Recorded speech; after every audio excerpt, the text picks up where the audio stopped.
आता काही लोक सांगतायत की साहेबांनी 38व्या वर्षी निर्णय घेतला, आम्ही 60व्या वर्षी निर्णय घेतला. अंकुशांना यांनी जर 38व्या वर्षी निर्णय घेतला असता तर सरपंच तरी ह्यांच्या सोबत आला असता का?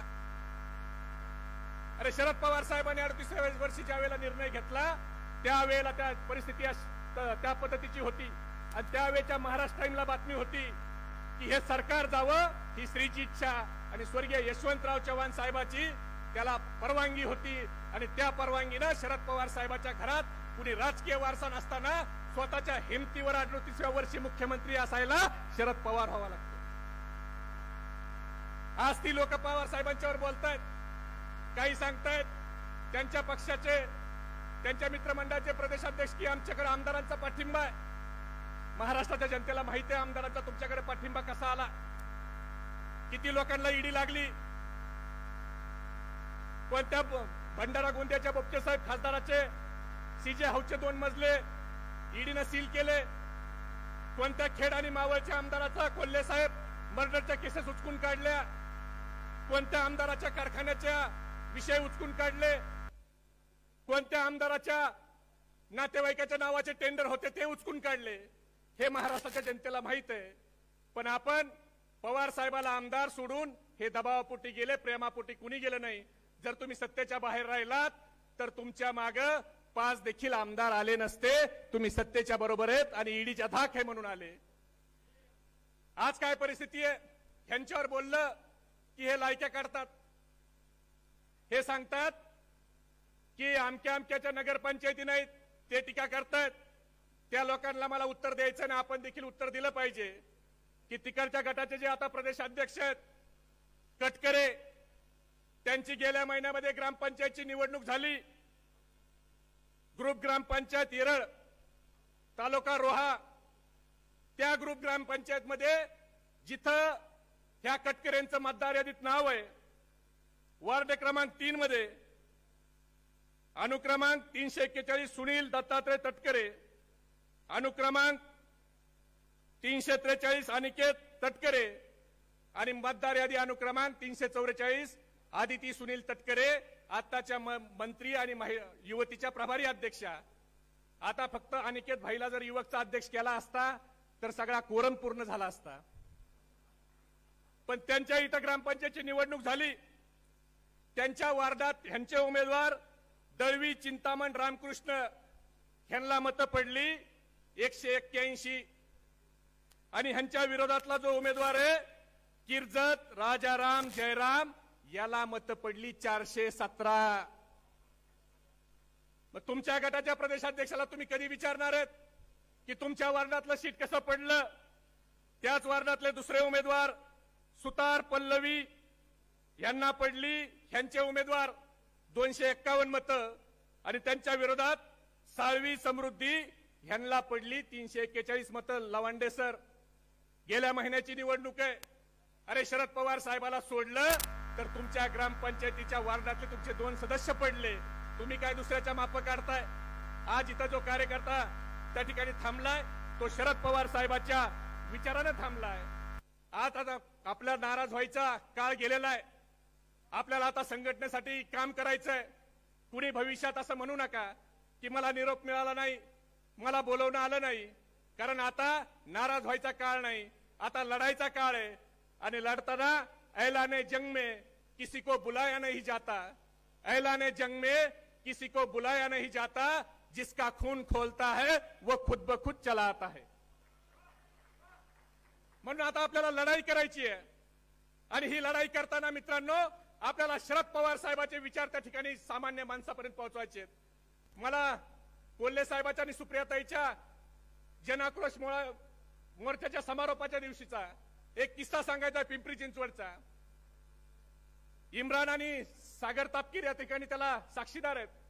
आम्ही पिंपरी चिंचवडच्या नाशिक फाट्यावर चहा घ्यायला सगळ्या युवकांच्या सोबत बसलोत आणि एक 83 वर्षाचे शहा नावाचे गृहस्थ हे तिथं आले आणि त्यांनी बाजूच्या लोकांना विचारलं की हे जे घड्याळाचे गमजे घातलेले पोर आहेत हे थोरल्या पवारांचे आहेत का हे छोट्या पवारांचे आहेत? तर त्यांना सांगितलं थोरल्या पवारांचे आहेत. ते शहा काका आजबीन आमच्या जवळ आले आणि त्यांनी आम्हाला सांगितलं की तुम्ही सगळ्यात चांगला पोरांनो निर्णय घेतला की तुम्ही शरद पवार साहेबांच्या सोबत राहण्याचा निर्णय घेतला। आणि आज आमच्या ह्या पिंपरी चिंचवडमध्ये आमच्या मुलाला आमच्या नातवाच्या हाताला जे काम आहे, आज जे 2 रुपये आम्ही कमवतोय, हे शहर जे पिंपरी चिंचवड वसलंय हे शरद पवार साहेबांच्या मुळे वसलंय। एकीकडे जुन्या माणसाला त्यांनी मला आवर्जून सांगितलं की मी साहेबापेक्षा फक्त 1 वर्षांनी मोठा आहे, पण ह्या वेळेला माझी देखील इच्छा आहे की शरद पवार साहेबांसाठी प्रचार करायचा आणि त्यांच्यासाठी फिरायचं। जर 83 वर्षाच्या आजोबाची ती इच्छा असेल तर आपण युवक आहेत, आपली किती इच्छा पाहिजे।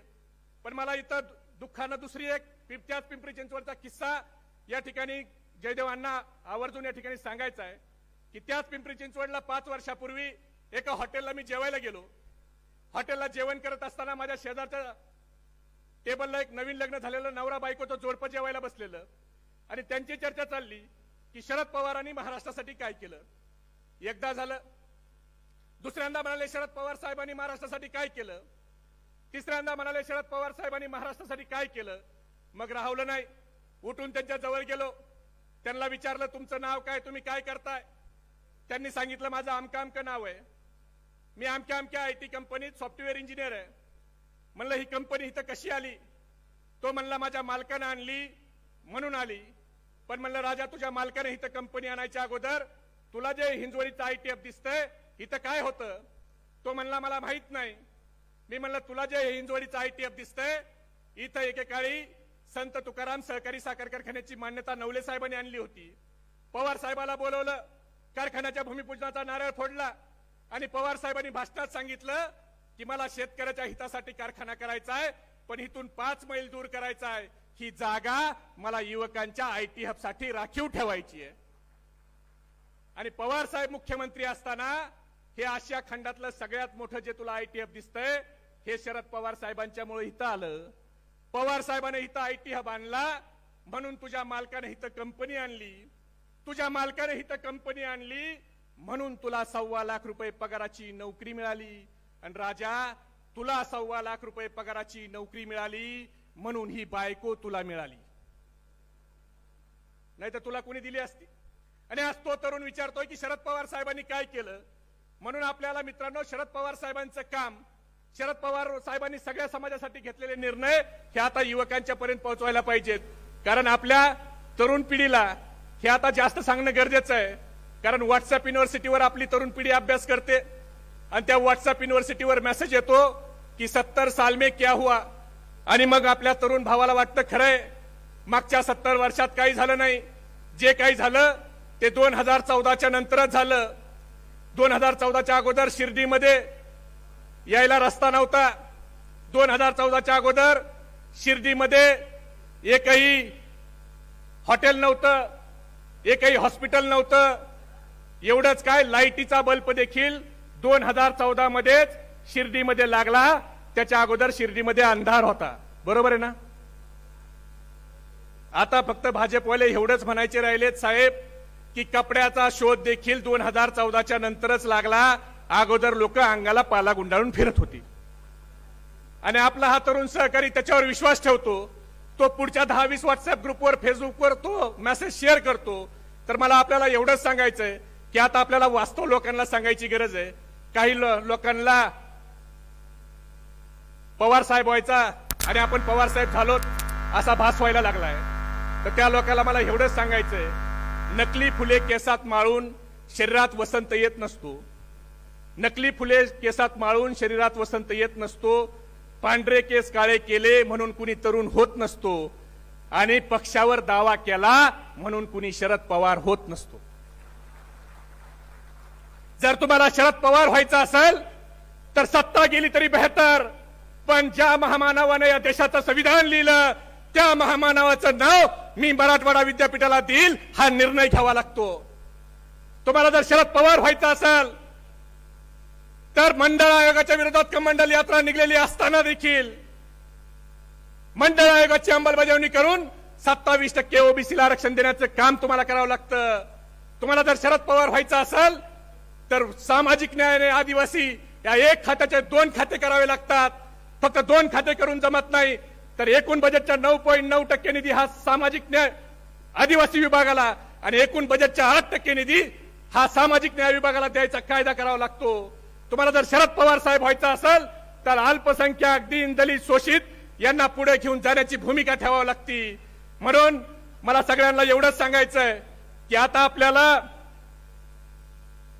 काळ आपल्याकडे कमी आहे, 9 महिन्याचा वेळ आपल्याकडे राहिलाय। या 9 महिन्यात आपल्याला सगळ्याला युवक पदाधिकाऱ्यांना घोड्यासारखं राहायचंय। मित्रांनो, मी घोडा या शब्द याच्यासाठी वापरला, घोडा कोणी बसलेला बघितलाय का? बघितलाय का? बघितलाय वाटतं। झोपला तरी उभा राहूनच झोपतो, तसं आपल्याला झोपायला सगळ्यांना घरी जायचंय। पण पुढच्या 9 महिने सकाळपासून संध्याकाळपर्यंत प्रत्येक गावात, प्रत्येक बूथवर जाऊन आपला राष्ट्रवादी युवकचा कार्यकर्ता तयार करायचा आहे। प्रत्येक गावात आपली राष्ट्रवादी युवक काँग्रेसची शाखा करायची आहे। प्रत्येक गावात जाऊन शरद पवार साहेबांचं काम आपल्याला सांगायचंय। आणि ह्याच्यासाठी पुढचे 9 महिने माझ्या सहित आपण सगळ्यांनी झोकून देऊन काम करायचंय। पुढच्या 9 महिने आपल्यासाठी महत्वाचे आहेत। दुसरा, मी घोडा हा शब्द याच्यासाठी वापरला, कोणतीही ताकद मोजायची असली तर ती हाऊस पॉवर मध्ये मोजली जाते।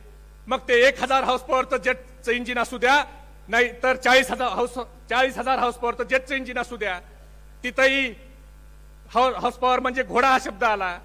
आणि तिसरा, ज्यांनी ज्यांनी पवार साहेबाला सोडले त्या सगळ्याला उद्याच्या निवडणुकीत लावायचं आहे। काय काय हे ह्या सगळ्याचं म्हणणं आहे। म्हणून आपल्याला पुढच्या 3 महिने सगळ्यांना काम सोडून लोकसभा इलेक्शन आणि पुढच्या 6 महिन्याने विधानसभेचं इलेक्शन, हे इलेक्शन करण्यासाठी आपल्या सगळ्याला ताकदीनं कामाला लागायचंय। शेवटी पवार साहेबांसाठी मी एवढंच सांगेल, दायरे में सिमट कर आया है, दायरे में सिमट कर आया है, हर रिवायत से हटके आया है, आंधियों को जरा खबर कर दो, शेर पलट कर वापस आया है। म्हणून आपल्याला परत एकदा सगळ्यांना ही ज्योत निष्ठेची घेऊन आपल्या प्रत्येक गावात बूथवर जायचंय आणि कशासारखं राहायचंय? कशासारखं राहायचंय? मग राहणार का सगळे? मग मी घोषणा देतो, ही निष्ठेच्या ज्योतीच्या कांठाळ्या ह्या आपल्यातून सोडून गेलेल्या गद्दारापर्यंत गेल्या पाहिजेत। हात वर करून आपण सगळ्यांनी घोषणा द्यावी।